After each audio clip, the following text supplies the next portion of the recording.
no plans at all. Evil man's always transcending. Follow like sheep, swallow everything. Always simpletons or pretending. We got no plans at all. Evil man's always transcending. Follow like sheep. I'm Lee Camp, and this is your moment of clarity. I was watching a documentary on Pompeii, the city in Rome that was completely covered by volcanic ash thousands of years ago, making it a sight to behold for excited tourists and overwhelmed chimney sweeps. We now know that the people of Pompeii were warned of the impending disaster by huge earthquakes that hit the city in the days before. Many left, but some stayed. What could be so important that some would stay in a collapsing city? Well, some of the bones found recently are permanently dyed green by a chemical reaction between the bones and gold. These people were clutching huge amounts of gold when they gasped their final breaths. As the world crashed and burned around them, many only feared for their jewelry. Sound familiar? Seen any buy gold commercials recently? So are we there yet? As our society violently realizes it can't continue down this path, are we going to simply cling to our gold? And we do know it's slowly ending. We've felt the economic earthquakes. Even if you've been denying it somewhere deep down, you know this system is not sustainable. Let's play a little game similar to Jeff Foxworthy's You Might Be a Redneck If. It's called You Might Know Our System Isn't Sustainable If.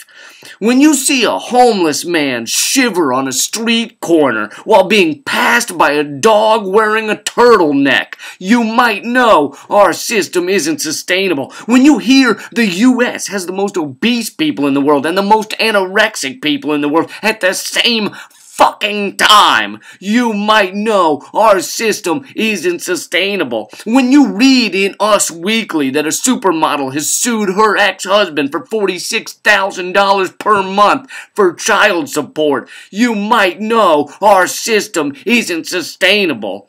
When you hear that we export 11 million tons of beef and veal and import 11 million tons of beef and veal, you might know our system isn't sustainable. When you hear that the U.S. is funding both sides of the war in Afghanistan, you might know our system isn't sustainable. If you own commemorative plates that have photos of your dead dog on them, you might be a redneck.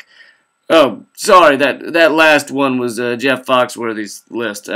Sorry. So the question remains, are we going to koala bear ourselves onto a pile of gold as the ship goes down, staining our bones green forevermore so future peoples and species can dig us up and go, wow, they really liked certain kinds of rocks. This one mineral in particular appears to be more important than their friends, their families, their very existence. That must have been some fucking rock. God damn it. I wish we had rocks like that. I bet those rocks gave unconditional love and compliment your hair and give you blowjobs and do the dishes all at once. If I had a stone like that, I would take it into the afterlife with me too. Motherfucker. Or, if you believe in a god and an afterlife, maybe that's why gold hoarders are permanently dyed green, so that in the afterlife, everyone can know who the greedy bastards are. Like a scarlet letter or an exploding dye pack in a bank robbery. After this world, all the bankers and politicians and CEOs are dyed green, so that they can be ostracized and treated like second-class citizens. Signs at restaurants saying, no greens allowed, denied jobs and apartments and loans simply based on the color of their bones.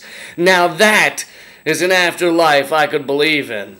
I'm Lee Camp, and that's your moment of clarity. Look me up at twitter.com/LeeCamp and facebook.com/LeeCamp. On today's Moment of Clarity podcast, I interview Peter Joseph, creator of the Zeitgeist movement. I know about y'all and what you believe. I believe this right now.